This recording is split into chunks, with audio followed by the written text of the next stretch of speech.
Dans cette vidéo, je vais vous parler de la série The Expanse, qui est peut-être, à mes yeux, tout simplement la meilleure série de science-fiction de tous les temps. Voilà, c'est dit, et c'est juste après l'intro.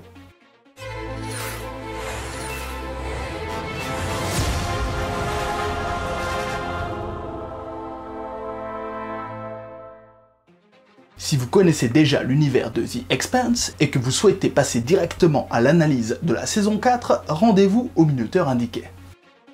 The Expanse, qu'est-ce que c'est? Il s'agit d'une adaptation d'une série de romans de James S.A. Corey, démarrée en 2011, et publiée chez nous par l'intermédiaire de Actes Sud, et comportant un cycle principal de 7 romans pour le moment, et de 6 nouvelles autour de l'univers étendu. Quant à la série, elle a été diffusée sur Sci-Fi pendant 3 saisons depuis décembre 2015, et suite à l'annulation du programme, elle a été sauvée de justesse par Amazon depuis la saison 4 et diffusée dans la foulée le 13 décembre 2019, et renouvelée déjà officiellement pour une saison 5 depuis juillet 2019. Au casting, on retrouve, toutes saisons confondues, Thomas Jane dans le rôle du détective Miller, Stephen Strait, Cass Anvar, Dominic Tipper et Wes Chatham dans les rôles respectivement de James Holden, Alex Kamal, Naomi Nagata et Amos Burton, c'est-à-dire l'équipage du Canterbury, mais aussi Shoresh Aghdashloo dans le rôle de la sous-secrétaire générale adjointe des Nations Unies, Kara Gee dans le rôle de Carmina Drummer et Frankie Adams dans celui de Bobby. En ce qui concerne l'histoire, pour la faire simple, et sans vous spoiler ou vous divulgacher l'intrigue, je ne reviendrai que sur le début de la saison 1, mais sachez que les saisons qui suivent se renouvellent constamment et vont dans des directions complètement différentes, tout en explorant l'univers étendu de la série. Dans un futur d'anticipation, environ 200 ans après notre ère, et alors que le système solaire est entièrement colonisé, on suit l'enquête du détective Miller, chargé de retrouver une jeune femme disparue.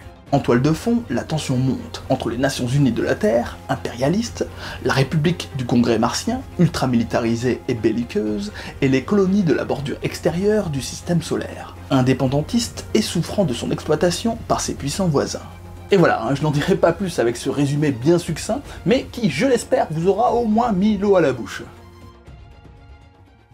Salut à tous et à toutes les expressistes. J'espère que tout va bien pour vous et que comme d'habitude vous vous gavez de cinéma mais aussi de séries, et là je reviens avec du lourd, du très très lourd, The Expanse sur Amazon. Bon, par manque de temps, avec la fin d'année, les différents tops et flops et tout ça que j'ai dû sortir, c'est vrai que j'ai pas eu le temps de regarder les épisodes avant de cette saison 4 malheureusement, et c'est vrai que là du coup je viens de me reprendre des baffes comme d'habitude avec cette série. Donc c'est pour ça que dans cette vidéo je me suis dit que j'allais faire une analyse complète de la saison 4, ce sera dans la dernière partie de la vidéo. Dans un premier temps, je ferai quand même un petit récapitulatif et aussi un petit, allez, on va dire une petite critique de l'intégralité de la série avant donc la saison 4, donc sur les 3 premières saisons. Et tout ça, ce sera sans spoil ni divulgation, donc pas de panique si vous ne connaissez pas la série, vous pouvez au moins regarder la vidéo jusqu'à ce moment-là. Il n'y aura pas de spoilers bizarres qui vont vous gâcher l'intrigue. Donc après cette analyse des 3 premières saisons, je vais faire un rapide verdict. Est-ce que j'y vais ou j'y vais pas? Mais je pense que vous avez déjà la réponse parce que voilà, rien que ce que j'ai dit dans l'intro, normalement, devrait vous mettre un petit peu sur la voie. Et ensuite, donc, je finirai par l'analyse complète de la saison 4, avec spoiler et divulgation. Donc là, si vous n'êtes pas à jour à ce moment-là, il faudra revenir un petit peu plus tard sur la vidéo, et d'abord, allez mater tout ça. Et en toute fin de vidéo, je reviendrai sur la fin donc de saison 4, et aussi sur ce qu'on peut attendre de la saison 5. Alors ce sera pas des théories, mais on va dire quelques attentes, tout simplement. Donc je reviendrai sur quelques petits points comme ça essentiels, et essayer de déterminer un peu dans quelle direction la saison 5 pourrait nous amener. Une saison 5 qui devrait être, si tout va bien, disponible, je pense, en fin d'année 2020, voire début 2021. Allez, on croise les doigts en tout cas. Le maître mot de cette série, selon moi en tout cas, c'est vraiment cette ambition en fait. Une ambition qui est affichée à tous les niveaux, aussi bien que ce soit en termes donc de narration, d'écriture, par rapport aux personnages également, etc. Et c'est vrai qu'il y a une impression de complexité qui ressort et qui transparaît de cette œuvre, parce qu'on a toujours facilement 3 histoires en parallèle à suivre, et c'est vrai que c'est pas toujours évident, mais ça n'est jamais confus. C'est juste que c'est complexe, mais ça n'est pas confus parce que c'est bien écrit, c'est bien amené. Tous les renversements de situation, tous les rebondissements, etc., ils sont toujours logiques en fait. Du coup, même si c'est pas évident, parce qu'il y a beaucoup d'éléments, on n'est jamais perdu. Et ce qui aide également à ne pas être perdu, c'est le fait que on ait de nombreux environnements très variés en fait, qui se suivent et qui se répondent les uns aux autres. Et du coup, c'est vrai qu'on finit par associer certains personnages à certains lieux. Donc, on n'est jamais là aussi perdu, puisque on reconnaît visuellement les environnements de Mars, on reconnaît visuellement les environnements de la ceinture, les environnements de la Terre, etc. Et également les vaisseaux spatiaux qui ont tous leurs pattes propres, que ce soit donc le Canterbury, puis le Rocinante, que ce soit également les vaisseaux, on va dire, des UN, donc les Nations Unies, ou les vaisseaux martiens. C'est vrai qu'ils ont chacun leurs pattes dans les intérieurs, mais aussi dans les extérieurs, donc c'est vrai qu'on reconnaît facilement les vaisseaux. Et c'est pareil également pour les environnements, qui ont chacun un style, donc aussi bien en termes de lignes, la façon dont ils sont tracés, etc., mais également en termes de luminosité, puisque vous allez avoir des lumières différentes. Si vous vous trouvez sur le Rocinante, on va être surtout sur des teintes très bleuté ou rouge, avec des cadres très caractéristiques, et quand vous êtes par exemple dans un vaisseau des UN, c'est un peu plus gris, c'est pas les mêmes teintes en fait. Et donc ça aussi, ça participe à l'immersion et au fait que chaque élément soit à sa place et le fait que ce soit extrêmement détaillé. Et c'est vrai que tout apparaît donc cohérent et ça apparaît travaillé à l'extrême. Et ça se ressent par exemple dans plein de détails tels que les langages. Quand vous voyez par exemple les ceinturiens discuter entre eux, c'est vrai que c'est pas du tout le même langage, c'est pas les mêmes codes, c'est pas la même façon de s'exprimer. Même en termes de là où on place les mots, etc., ils vont ajouter des termes, par exemple, je sais pas, Beratna ou des choses comme ça, des termes qui sont pas forcément compréhensibles des autres, des termes qui leur sont propres, des termes qui sont locaux. Et ça participe là aussi à cet effet de réel, à cette immersion, parce que on se dit, effectivement, chaque culture est différente et c'est logique en fait, ça paraît réaliste parce que c'est vraisemblable dans la façon dont c'est amené. Et par rapport à l'univers qui est créé, c'est totalement cohérent parce que même les Martiens, vous voyez, c'est des êtres qui sont différents. Ils ont la peau un peu plus foncée, etc. Sur Terre, il y a de tout. Il y a des Asiatiques, des Blancs, des Noirs, etc. Et ils sont mélangés en formant une seule nation, finalement, les Terriens. Et quand vous voyez, par exemple, sur la ceinture, ils sont encore différents. Ils sont plus longilignes, plus grands, plus fins. Et parce qu'ils sont soumis à une faible gravité, en fait, dans les bordures extérieures. Et du coup, ça les a fait évoluer en fait physiquement. Et on le voit d'ailleurs qu'ils ont du mal à supporter la gravité de la Terre, par exemple, si jamais ils se retrouvent sur la Terre.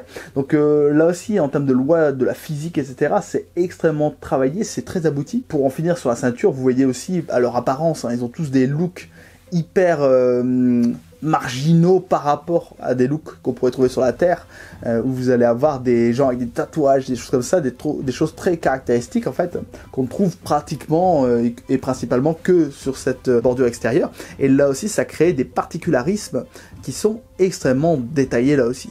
Mais une chose est sûre, les personnages ont un charisme assez incroyable, que ce soit des personnages principaux, mais aussi secondaires ou tertiaires, bien évidemment. Et oui, l'un des autres gros points forts de la série, c'est son casting. Parce qu'on a affaire à des personnages qui sont ultra charismatiques et ils sont très bien joués. On a vraiment l'impression d'y être en fait, et d'être dans le futur, sur des planètes différentes, avec des êtres humains qui sont comme nous, mais qui en même temps ont évolué en fait. Et du coup, c'est très très bien fait, franchement, et les acteurs très charismatiques, dans les saisons 1 et 2, par exemple, vous avez Thomas Jane qui incarne Miller. C'est franchement, le mec il pue le charisme, c'est fou, et on peut dire ça de la moitié des acteurs tellement ils sont charismatiques et ils dégagent un truc. Vous voyez, moi le personnage par exemple que j'ai préféré dans la saison 3, il s'agit de Ashford, qui est un ancien pirate et tout. Le mec il fait penser à Solid Snake dans Metal Gear Solid et tout. Enfin, franchement, lui aussi, il pue le charisme, c'est des trucs de malade. Et vous avez tous les personnages, vous vous dites, ah mais ils ont la classe, et après vous envoyez un autre, vous dites, ah ben celui-là il a la classe aussi, ah ben celle-là elle est vachement bien, elle est vachement stylée, enfin... Franchement, tous les personnages, ils sont hyper charismatiques. Et ça fait plaisir, Et ils sont vraiment reconnaissables. Ils ont tous un style, en fait, qui est unique à chaque fois.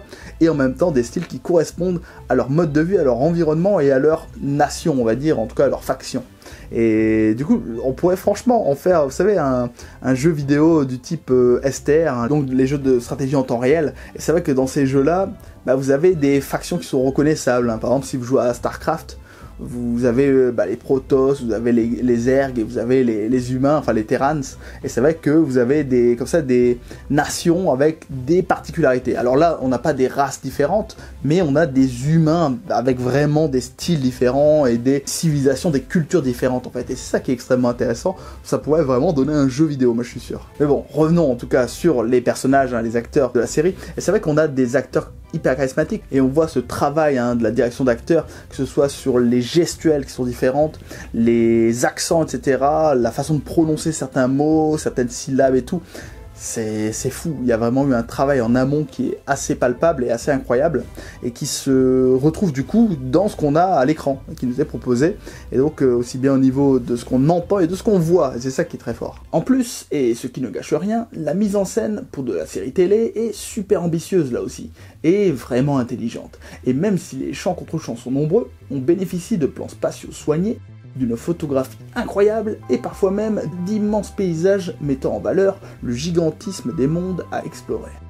Par rapport au personnage, on a ce côté, cet aspect civilisationnel qui est extrêmement important, avec du coup des particularités d'une civilisation à l'autre qui font que les personnages issus de ces civilisations, de ces nations, vont effectivement se détester. Il y a de la xénophobie les uns envers les autres, ça faut pas le cacher, et c'est très bien retranscrit parce que là aussi ça paraît cohérent, ça paraît réaliste, et on voit que parfois les gens font passer leurs propres intérêts au détriment, on va dire, de l'intérêt général, parce que les autres sont différents, ils sont pas comme eux, et effectivement la xénophobie, étymologiquement c'est la peur de l'étranger, c'est la peur de l'autre, et c'est une peur qu'on reconnaît ici.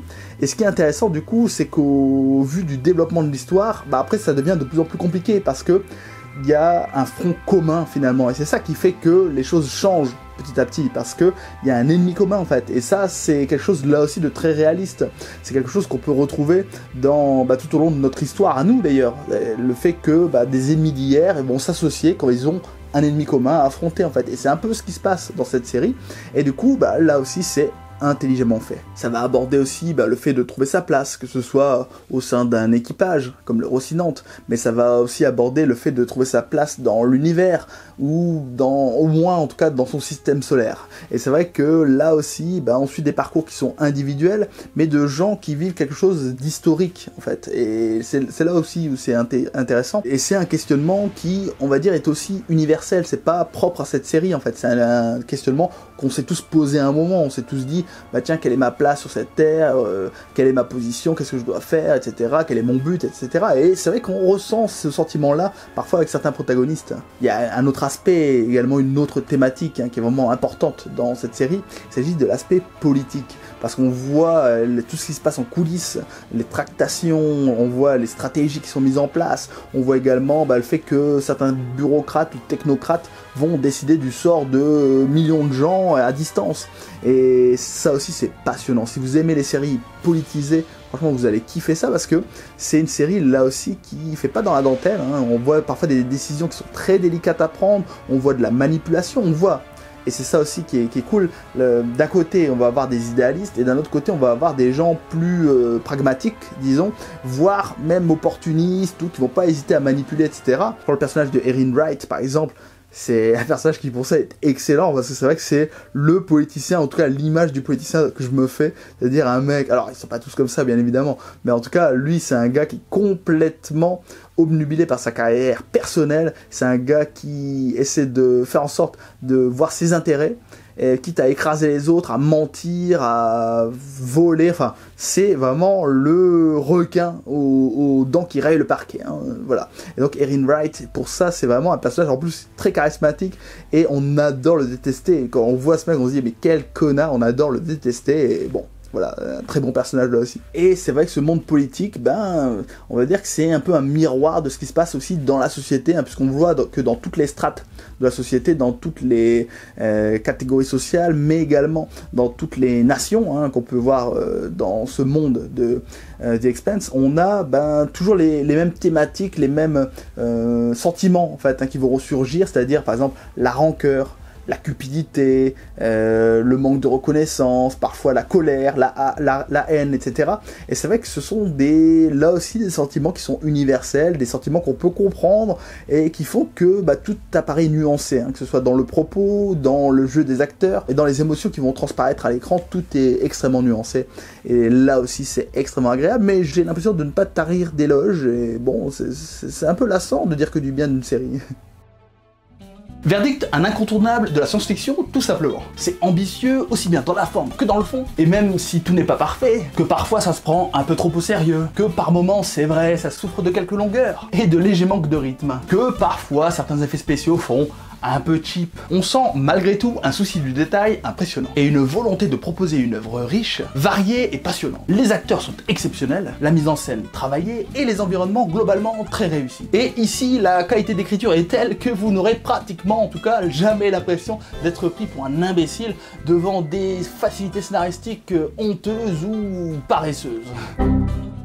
Enfin, l'univers est sombre, mais très réaliste, aussi bien dans le traitement des traits humains de personnalité, que dans la nuance affichée entre les rapports sociaux et politiques. Bref, à découvrir d'urgence si vous ne connaissez pas, et à revoir si vous avez déjà vu pour mieux en saisir toute la quintessence. Alors bien évidemment, oui, j'y vais.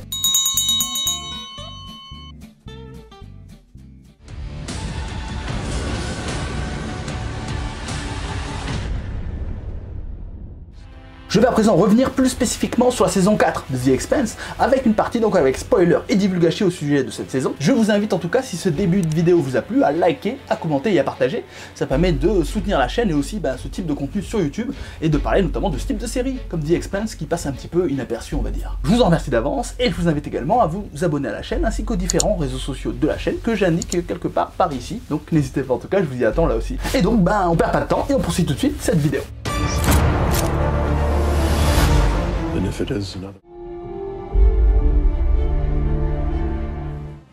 La saison 4 se focalise principalement sur les tensions qui vont éclater au sujet du début de la colonisation des 1300 nouveaux systèmes découverts en fin de saison 3.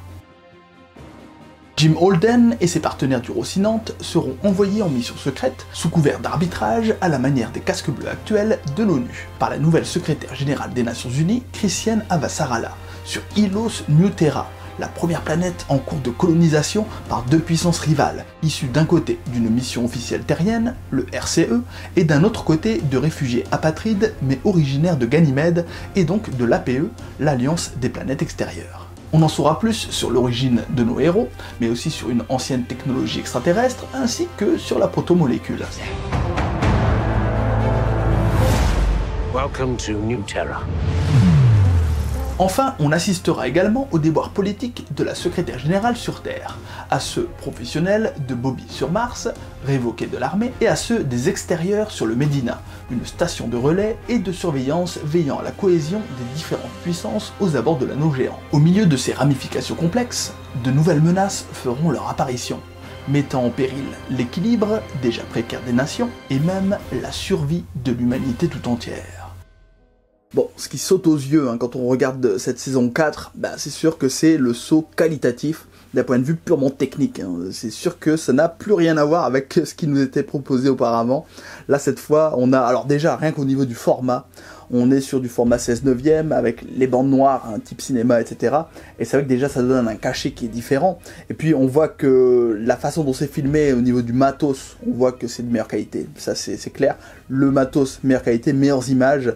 Mais aussi, je pense qu'en termes d'étalonnage, c'est complètement différent. C'est étalonné de façon beaucoup plus nuancée. C'est beaucoup plus intéressant dans le traitement. En termes même de lumière, on voit par exemple les contrastes entre les zones d'ombre et les zones éclairées, etc. C'est complètement différent au niveau du travail, de l'éclairage, de l'image. Et ça se voit sur plein d'éléments, par exemple au niveau même des lumières qui sont utilisées dans les intérieurs, où on avait à une époque, je trouvais que ça faisait un peu dans les 3 premières saisons, par moments un peu cache-misère, c'est-à-dire qu'on avait des ambitions, mais pas toujours les moyens de ces ambitions, et du coup, on allait un peu masquer certains éléments avec des lumières saturées rouges, des LED saturés bleus, etc. Et là, effectivement, c'est plus du tout le cas. Et si vous regardez bien les intérieurs, ils ont changé, en fait, en termes de luminosité. Et vous voyez, par exemple, le Rocinante, il a complètement changé d'un point de vue de la façon dont on va l'éclairer, en fait. Et là, on n'est plus sur des LED totalement bleus ou rouges saturés qui faisaient un peu criards, mais qui permettaient de masquer des imperfections. Là, on est sur des lumières qui sont beaucoup plus claires et beaucoup plus nettes et qui permettent effectivement de travailler sur les contrastes, et vous êtes sur des teintes qui sont un peu plus claires, c'est-à-dire vous allez avoir un peu de gris, un peu de blanc cassé, vous allez avoir aussi parfois du bleu, mais qui sont beaucoup plus nuancés, beaucoup plus dégradés en fait par rapport à ce qu'on avait auparavant. Et là aussi franchement c'est extrêmement intéressant et plus pertinent, et ça donne un cachet esthétique qui là aussi est vraiment différent et supérieur. Et en plus, bon bah évidemment, on a des effets spéciaux de meilleure qualité, hein, mais ça, c'est un secret pour personne. Vous voyez, dès le début de la saison 4, tout de suite, vous prenez une baffe. Hein. Je veux dire, déjà, rien que sur la façon dont on traite les vaisseaux, ils sont beaucoup plus détaillés, ils sont plus beaux, ils se meuvent vraiment mieux dans l'espace, avec une meilleure fluidité, etc. Et surtout, on n'a plus l'impression de voir de la CGI en 3D. Là, on a vraiment l'impression d'avoir de la matière qui est réaliste, en fait. Et du coup, c'est quelle qualité, franchement, par rapport à ce qu'on avait dans les 3 premières saisons. Alors, même si, franchement, ça allait hein, dans les 3 premières saisons, mais là, c'est un cran dessus. Faut pas chercher, c'est vraiment supérieur. Mais même les intérieurs sont nettement plus travaillés, hein. C'est plus détaillé, c'est plus spacieux, c'est plus beau à voir, vraiment plus agréable à l'œil, et ça, bah, c'est cool, ça fait plaisir. Comme ici, par exemple, regardez bien la cabine de pilotage de Ashford, c'est franchement magnifique. On a, avec ce changement de plateforme, un saut qualitatif très intéressant, qui permet enfin d'avoir une série à la hauteur des ambitions affichées. On remercie donc Jeff Bezos, le patron d'Amazon, d'avoir voulu sauver le programme parce qu'il en était fan. Comme quoi, des milliards permettent quand même de faire un peu ce qu'on veut parfois. Mais entre nous, si c'est toujours de cette qualité-là, franchement, ça me pose aucun problème. En termes de thématique, on a avec cette saison 4 quelque chose de toujours aussi fouillé, de toujours aussi exigeant en fait, hein, dans le souci du détail et dans ce que ça nous raconte, dans la profondeur également hein, de comment c'est raconté. On le voit par exemple par rapport à cette intolérance et les frictions qu'il y a entre les différentes factions, on va dire, hein, les différents groupes ethniques et sociaux et culturels, etc.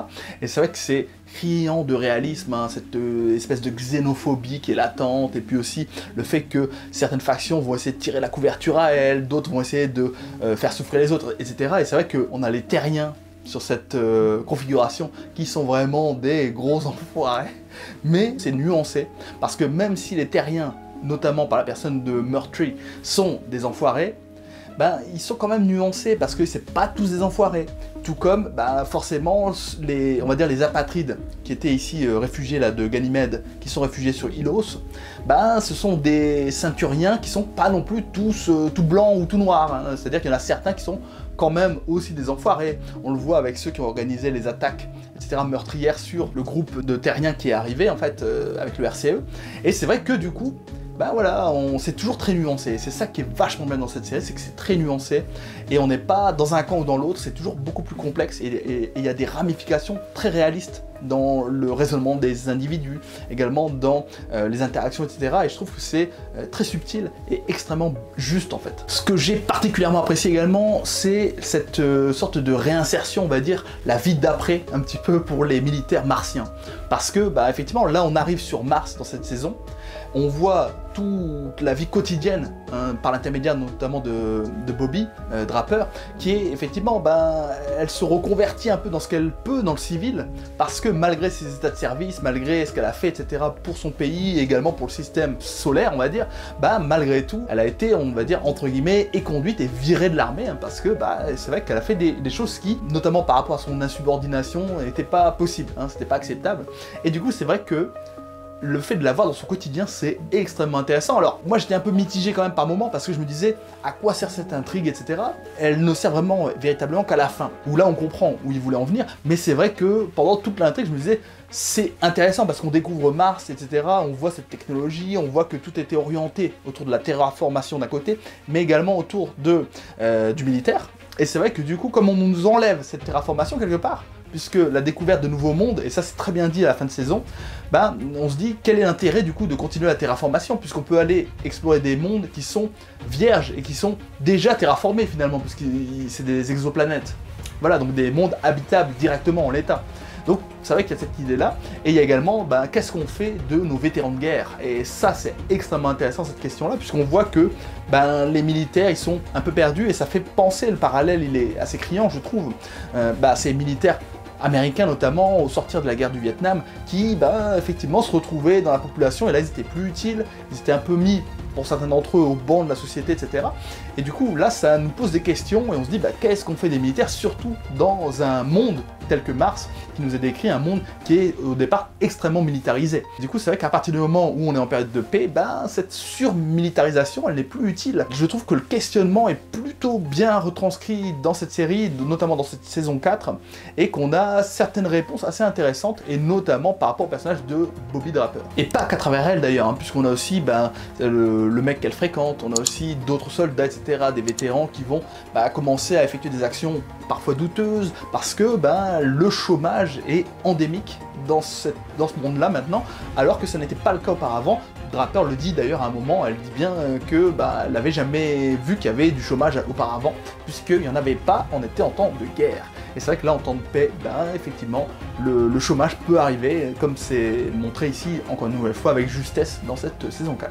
Et donc, en filigrane, je parlais tout à l'heure également de la terraformation, et c'est vrai que ça pose question, parce qu'on se dit, à partir du moment où vous avez la possibilité de conquérir directement des planètes qui sont vierges, des planètes où il y a tout à construire, tout à faire, mais qui sont déjà terraformées, puisqu'elles sont habitables, et à ce moment-là, effectivement, vous vous dites, vous, par rapport à votre planète d'origine, la planète Mars, qui est en cours de terraformation, ça on nous l'apprend. Moi, effectivement, je pensais qu'ils étaient déjà terraformés, que ça se passait longtemps après, mais en fait non. Apparemment, la planète est en cours de terraformation et il reste encore du travail à accomplir.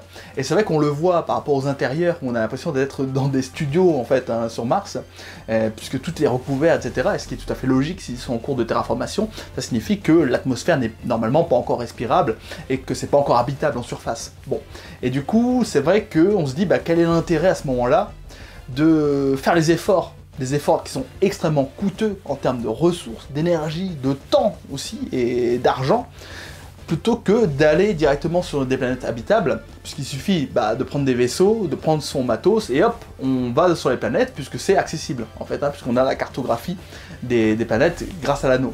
Donc, ça pose des questions. Et c'est vrai que pour la saison 5, du coup, je me demande quelle va être la participation de Mars sur la colonisation, parce que c'est vrai que dans cette saison 4, ils sont, entre guillemets, un petit peu absents sur cet aspect-là, puisqu'ils sont en voie de reconversion, on va dire, où ils sont en train de reconfigurer leur technologie, également leur orientation politique, socio-économique, etc., qui était sur le militaire, vers quelque chose de plus civil, et on peut se dire que peut-être ça va commencer à prendre forme en saison 5, ou un petit peu après, où là ils vont aussi participer à cette, finalement, cette course à l'espace, puisque c'est un peu ce qui est le cas, même si soi-disant les trois factions, que ce soit les Ceinturiens, les Terriens et les Martiens, sont soi-disant un peu main dans la main, il y a toujours des problèmes, il y a toujours des tensions. Et c'est vrai que ça peut être exacerbé par le fait de vouloir conquérir des nouveaux mondes, puisqu'il y en a certains qui vont pas vouloir partager. Mais après, moi je me dis c'est un peu bête, parce qu'il y a quand même 1300 planètes, je pense qu'il y en a suffisamment pour tout le monde. Mais bon, bref, c'est peut-être pas ce que pensent les terriens, je crois. Ce que j'apprécie également énormément dans cette série, c'est ce réalisme qui se dégage. On a un côté vraiment hard science fiction, c'est-à-dire de la science-fiction qui est vraiment scientifique dans ce qu'elle nous déploie comme technologie, également dans ce qu'elle nous montre d'un point de vue des ressources utilisées, etc. Parce que, qu'est-ce que j'entends par là? J'entends par là une science-fiction qui est réaliste en fait, tout simplement. C'est ça de la hard science fiction, c'est que c'est réaliste, c'est que ça s'appuie sur des thèses scientifiques, parfois ça, effectivement, ça va les développer un petit peu, ça va aller un petit peu plus loin que ces thèses, mais ça s'appuie au départ sur ces thèses scientifiques. Et c'est ça qui est passionnant, on va pas vous foutre des éléments qui défient toutes les lois de la physique sans vous l'expliquer en fait. Et c'est ça qui est intéressant, parce que on ne prend pas le spectateur pour un imbécile, on le prend pour quelqu'un qui est capable de comprendre certains éléments science-fictif et certains éléments également scientifiques.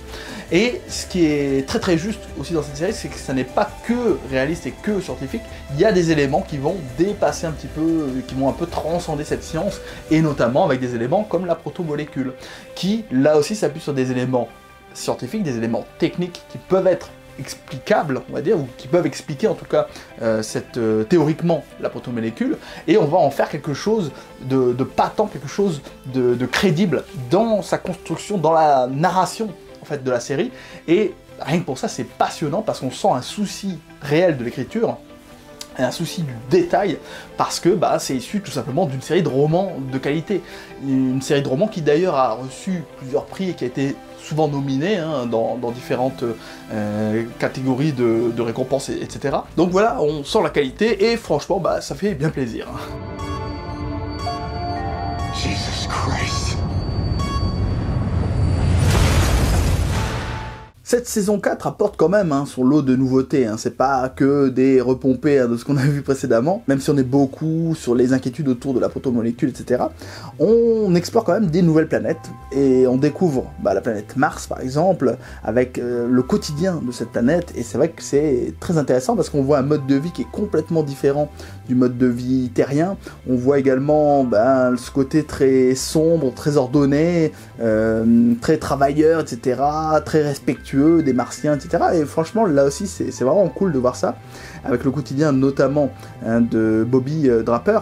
Et c'est vrai que c'est un quotidien qui est quand même assez austère, qui est assez morne, mais très tourné vers la technologie. Ils sont très avancés technologiquement, et on voit très peu, alors il n'y a aucun même environnement naturel sur Mars, puisque tout est préfabriqué. On a l'impression d'être dans des studios presque hollywoodiens, et c'est vrai que même si on sait que c'est leurs vrais environnements, donc il y a ce côté industriel, ce côté extrêmement moderne, qui tranche avec les environnements où on essaie parfois de reproduire, ou parfois il y a des vrais environnements naturels, mais qui essaient de reproduire souvent des environnements un peu naturels terriens. Sur Terre, on a aussi des environnements extérieurs, etc., à l'air libre, et là, ça tranche complètement parce qu'il n'y a pas de lumière naturelle, etc., et c'est vrai que c'est deux salles, deux ambiances, si vous voulez, si on devait comparer avec une boîte de nuit. Et on va encore plus loin dans ce côté naturel avec la planète Ilos, ou plutôt l'exoplanète, on va dire Ilos ou New Terra, ça dépend de quel point de vue on se place. Ça aussi d'ailleurs c'est du détail, mais pour vous montrer encore une fois le souci du détail de cette série, on va avoir donc deux factions rivales qui essaient d'occuper la même planète, et du coup effectivement les deux donnent un nom différent à cette planète. Pour les uns c'est New Terra, pour les autres ça va être Ilos. Et là aussi c'est du détail, mais franchement c'est là aussi appréciable. Enfin bref, et c'est vrai que sur cette planète on a un environnement rocailleux, un environnement avec des étendues assez désertiques, et en même temps des montagnes, etc. Et très très intéressant. Et vous avez en surface aussi des structures métalliques, ou en tout cas dans une sorte de métal qui est inconnu au bataillon, et c'est vrai que là aussi ça pose énormément de questions auxquelles on répond tout au long de la saison. C'est vrai qu'il y a un côté futuriste dans ces structures, et qui est en même temps un peu inquiétant. Et donc du coup c'est vrai qu'on se pose plein de questions et on se dit ils vont encore avoir des problèmes, mais de toute façon on le sait, ils ont toujours des problèmes, mais le but c'est aussi qu'ils arrivent à les résoudre, et c'est ça qui est vraiment sympa. Du coup sur cette planète, on a un vrai soleil, on a une vraie lune, on a une vraie atmosphère, etc. Et ça fait du bien aussi de voir qu'il peut y avoir des environnements vierges, etc. Donc vraiment beaux environnements, même si on retourne quand même malgré tout par moments dans notre bonne vieille claustrophobie, je dirais. Cette claustrophobie, elle est un peu héritée des saisons précédentes, le fait d'être enfermé dans des longs couloirs exigus de vaisseaux spatiaux, etc. Et c'est vrai que le fait de tourner plusieurs séquences, même plusieurs épisodes qui sont dans les souterrains de ces structures gigantesques, métalliques, là aussi ça permet de retrouver quelques vestiges des épisodes précédents où on va être encore une fois enfermé dans des lieux surpeuplés, etc.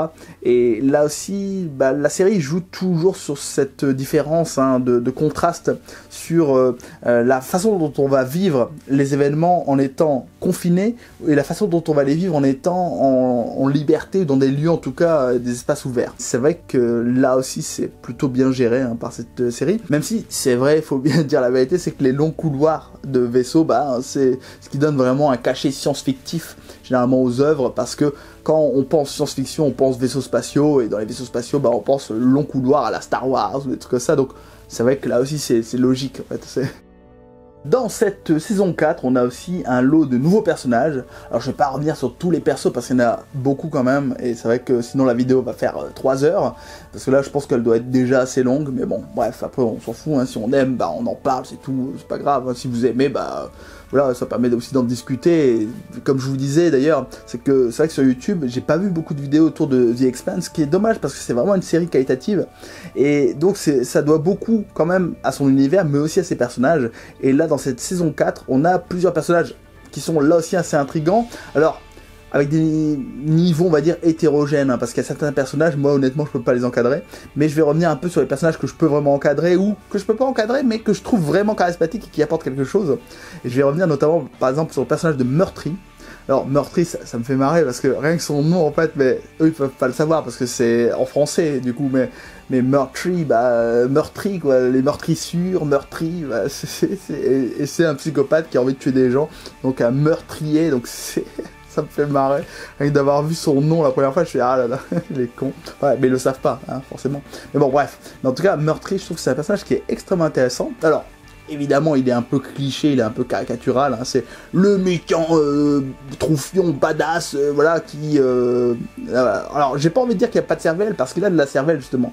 Il a de la stratégie. C'est un méchant qui est plus nuancé qu'on ne le croit, parce qu'il est retors par son intelligence et sa stratégie, mais... c'est quand même quelqu'un qui est un vrai connard, on peut le dire, je pense qu'il est dans la manipulation, dans le mensonge, il essaie de détourner tout ce qu'il peut à son propre intérêt, hein, pour l'intérêt de sa mission, et c'est quelqu'un aussi, on le voit, de très cupide et d'avide, parce que, effectivement, dans sa stratégie, il a un aspect financier, un aspect de gain, et parce qu'il peut devenir riche, en fait, hein. Donc c'est aussi pour ça, et bon, c'est un personnage, du coup, qu'on adore détester, hein, parce que c'est un personnage qui n'hésite pas à tuer des gens, voilà, il les tabasse quand il faut, enfin bref, un vrai connard de service, et c'est cool, même si, moi j'ai trouvé sa relation avec sa seconde, je crois que c'est... Wei, je crois, celle qui couche avec Amos, et c'est vrai que je trouvais leur relation vachement sympa parce que elle le respecte jusqu'au bout, et jusqu'au bout, moi je me disais, j'avais le doute, je me dis, est-ce qu'elle va faire ce qu'elle dit, etc. Et en fait, oui, elle fait ce qu'elle dit, et elle se confronte directement avec Amos, et franchement, je trouvais ça vachement fort comme... Alors, c'est un peu montré rapidement, mais je trouvais que c'était vachement fort cette confrontation qu'ils ont avec Amos, parce que ils ont partagé des choses, et malgré tout, les deux ont une détermination qui fait que ça transcende leur propre relation, en fait. Donc du coup, c'était très très fort là aussi, et d'ailleurs, Amos, la façon dont il l'a tué de sang-froid, c'était... Waouh, franchement, je me suis dit, ah ouais, quand même. Et quand il disait qu'il allait le faire, bah il l'a fait, hein, le bougre. Donc ouais, c'est un peu flippant.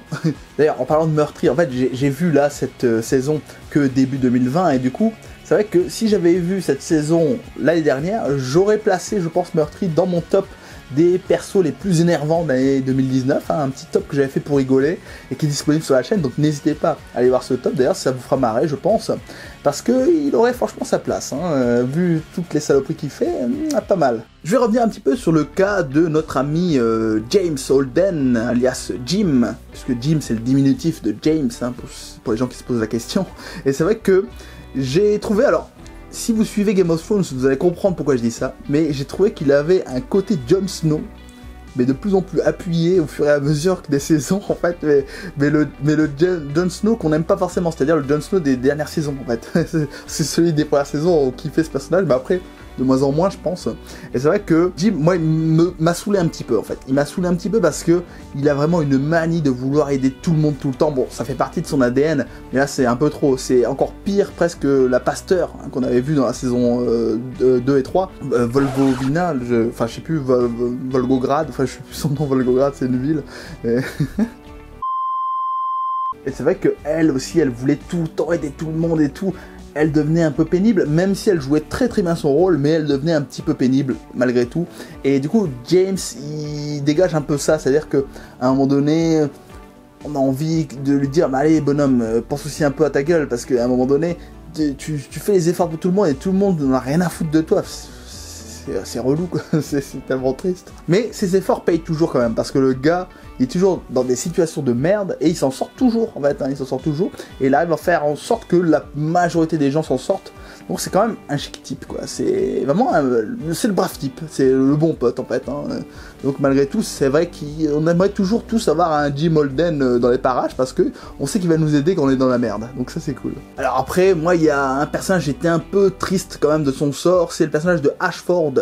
J'ai le pirate qui ressemble à Solid Snake dans Metal Gear Solid. Et c'est vrai que moi franchement j'étais dégoûté quand ce personnage est mort. Alors la façon dont il meurt c'est super héroïque, il y a ce côté aussi bravoure jusqu'au bout, parce que le mec quand même il envoie un message.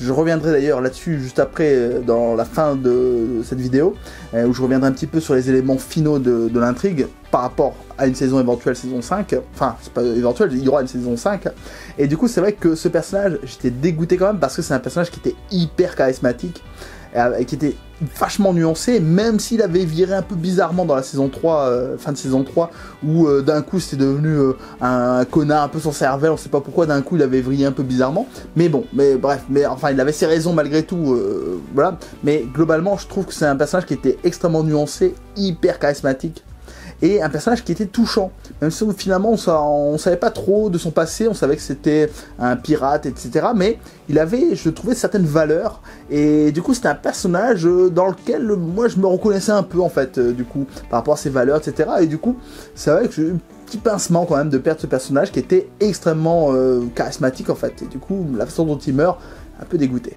J'étais pas totalement convaincu non plus par le traitement de Bobby. J'ai trouvé que son jeu très bon, hein, ça y a pas de problème, mais je trouvais que ce qu'on lui donnait à jouer, malheureusement, ça paraissait un peu anecdotique en fait. Et surtout, ça manquait un peu de cohérence. Par exemple, le moment où elle refuse l'emploi de Avasarala.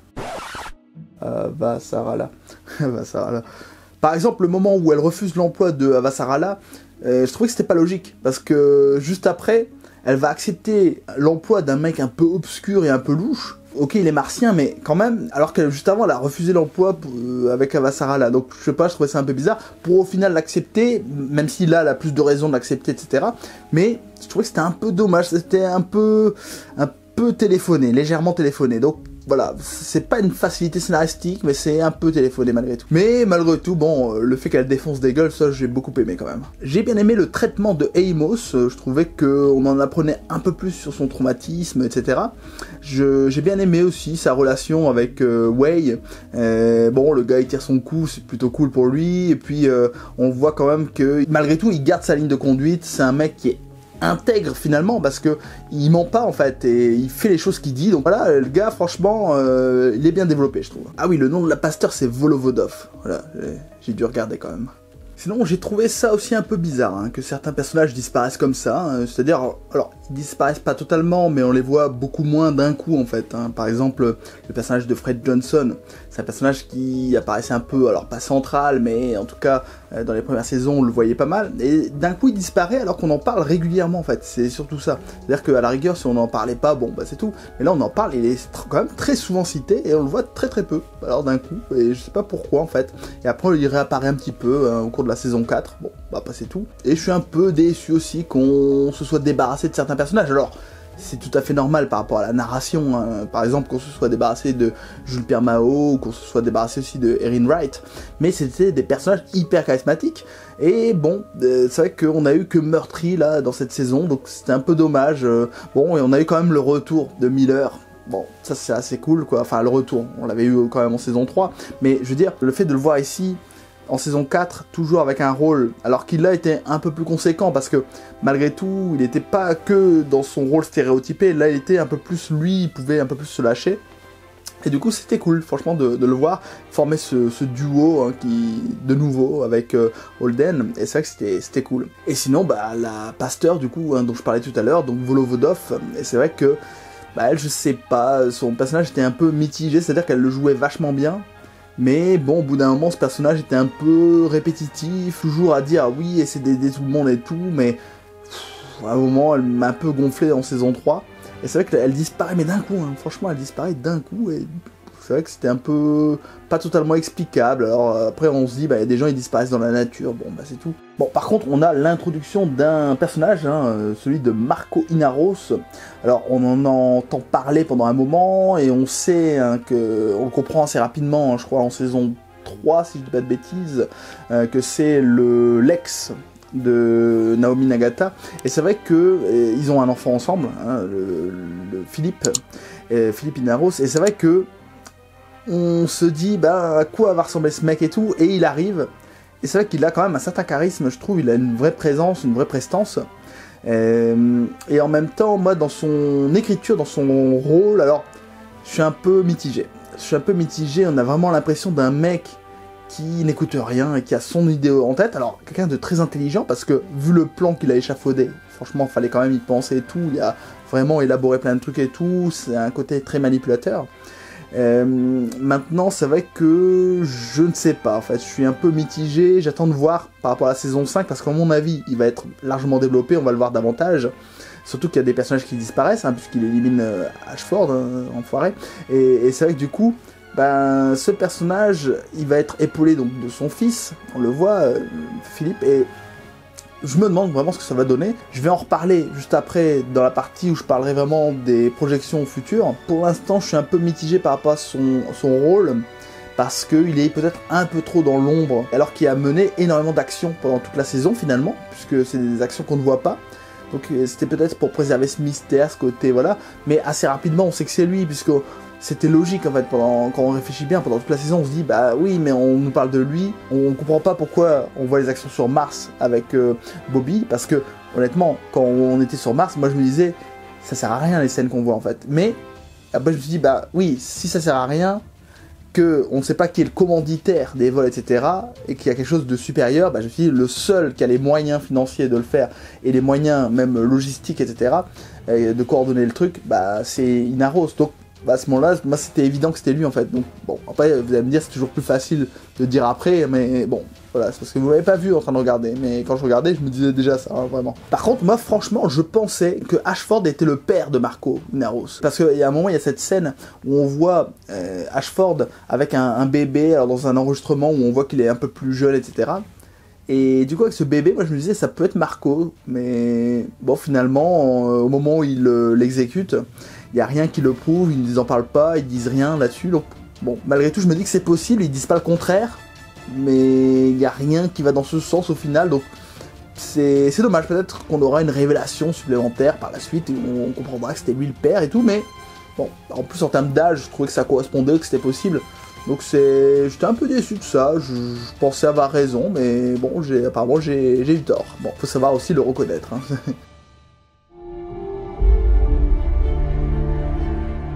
Eh bien allez, pour terminer cette vidéo, ce que je vous propose, c'est, alors non pas des théories, mais en tout cas des esquisses de ce que peuvent être les prochaines intrigues hein, de la saison 5, en tout cas de l'avenir de la série, parce que il y a quand même beaucoup d'éléments hein, nouveaux qui permettent d'imaginer plein de trucs, et notamment le premier élément qui nous est teasé donc à la fin de la saison 3 et qu'on découvre ici avec la planète Ilos, il s'agit des 1300 systèmes, donc avec des exoplanètes, etc. Donc 1300 systèmes nouveaux qui permettent finalement une nouvelle colonisation, une nouvelle ruée vers l'or presque, hein. C'est un peu ça finalement, c'est la nouvelle conquête du Far West, et c'est vrai que ça augure du meilleur parce que là on peut avoir une infinité d'événements, une infinité de conquêtes, etc. et d'intrigues potentielles, parce que vous vous dites que 1300 environnements, il y a moyen de faire quelque chose à la Star Trek en fait, hein. C'est-à-dire que vous allez sur des mondes, vous découvrez, alors peut-être effectivement on nous dit que les mondes sont inhabités, etc. mais il y aura peut-être parfois des créatures, parfois des choses à découvrir, comme là par exemple dans cette saison on a vu des limaces, alors des limaces qui dégageaient une toxine mortelle, bon c'est vrai, mais peut-être qu'il y aura d'autres types de créatures, donc du coup c'est vrai qu'on se dit que tout est possible, et ces différents mondes permettraient d'avoir des intrigues variées.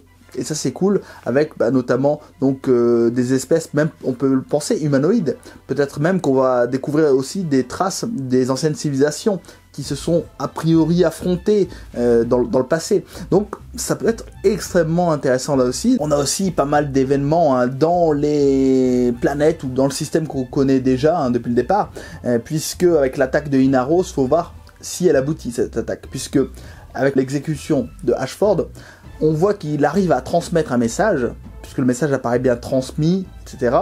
Et faut voir si le fait d'avoir transmis ce message permet l'interception de l'attaque d'Inaros, parce que c'est une série qui malgré tout préserve toujours le suspense, parce que on se dit que ok, d'habitude ce sont les héros qui arrivent à surmonter les difficultés, etc., à faire en sorte que les gens ne meurent pas, etc. Mais dans cette série, parfois, on l'a vu avec la mort de Miller par exemple, que personne n'est invincible, personne n'est intouchable dans la série. On l'a vu également avec l'attaque sur Buenos Aires. Buenos Aires qui a été rayé de la carte par un... Alors je sais plus si c'était un missile ou je ne sais plus, mais en tout cas martien. Et c'est vrai que du coup on se dit que c'est possible. Parfois il peut y avoir des attaques ultra dangereuses et ultra puissantes qui font qu'elles ne peuvent pas être stoppées malgré les interventions de certains personnages, parmi les protagonistes en tout cas. Donc du coup, c'est vrai que on peut se dire que peut-être l'attaque va échouer, mais peut-être qu'elle va réussir. Pour moi, c'est 50-50. Et peut-être aussi, il y a d'autres possibilités, qu'elle va réussir à moitié. Voilà, rayer de la carte une ou deux villes, par exemple, ce genre de choses. Donc, bon, on va voir ce que ça va donner, mais c'est intéressant, et surtout que par rapport aux défenses terriennes, aujourd'hui, les Nations Unies sont régies par un nouveau secrétaire, enfin une nouvelle secrétaire, il s'agit de Gao. Gao qui a gagné l'élection. Donc, là aussi, par rapport à sa ligne directrice, son orientation politique, etc., c'est quelqu'un qui paraît un peu progressiste, qui paraît beaucoup plus mesuré que ne l'était Avasarala. Donc, on sait pas là aussi, hein. Je me demande si ça va pas se retourner contre elle et si finalement Avasarala va pas être appelé à la rescousse, hein, parce que c'est possible parce que c'est vraiment le coup du sort, le truc qui fait que son mandat il va commencer très très mal en fait, hein. Et même on peut imaginer aussi qu'elle soit tuée en fait, hein, lors de l'attaque, c'est possible aussi. Donc à ce moment-là, Avasarala elle reprendrait le... Je vais pas dire son trône parce que c'est pas un trône, elle le dit elle-même d'ailleurs, mais en tout cas la présidence, en tout cas le secrétariat.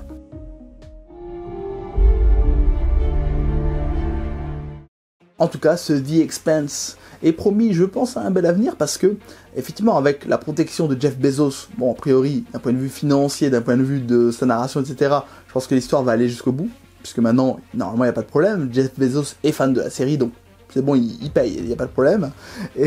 Et aussi, avec le gain de qualité, le gain aussi, on va dire, le fait d'être sur une plateforme aujourd'hui, quand même assez populaire d'un point de vue qualitatif, alors...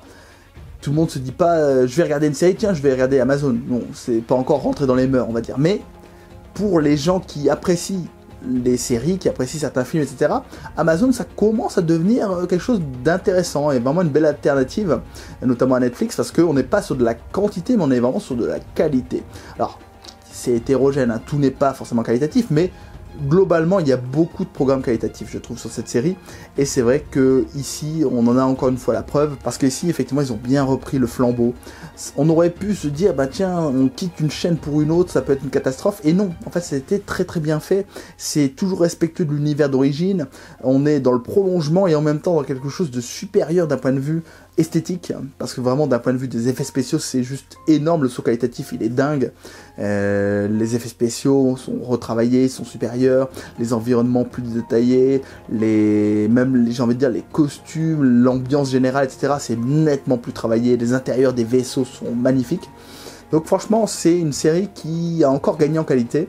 En termes de narration, c'est assez identique, c'est-à-dire qu'il n'y a pas des moments où c'est un peu lent, il y a un rythme, voilà, un petit manque de rythme, mais globalement c'est très très qualitatif, donc c'est une série que je vous recommande, si vous ne connaissez pas, si vous n'avez pas encore vu cette série, vraiment, jetez-vous sur The Expanse, c'est l'une, peut-être si ce n'est pour moi en tout cas, la meilleure série de science-fiction que j'ai jamais vue, et pourtant j'ai vu pas mal de choses, hein, et c'est même en termes de narration, d'intérêt, etc. pour moi supérieur à Battlestar Galactica, qui pour moi était vraiment énorme. Peut-être pas d'un point de vue de la politique.